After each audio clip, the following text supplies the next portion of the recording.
আজহারি সাহেব যখন বাংলাদেশ থেকে চলে গিয়েছিলেন, অনেক ওলামায়ে কেরাম বলেছিলেন আজহারি হুজুর যখন আসবেন বীরের বেশে বাংলাদেশে প্রবেশ করবেন ইনশাআল্লাহ। কিন্তু যারা আজহারি হুজুরের বিরোধিতা করেছিলেন তারা বলছিলেন যে কখনো আসতে পারবে না। আজ পুরা বাংলাদেশ ইতিহাস তৈরি করেছেন।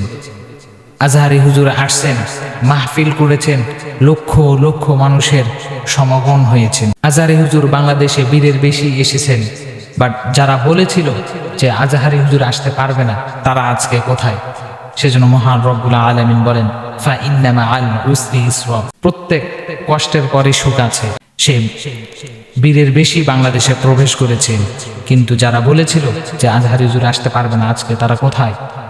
আজহারি হুজুর 5টা বছর বাংলাদেশে আসতে পারেনি, জন্মভূমিতে আসতে পারেনি।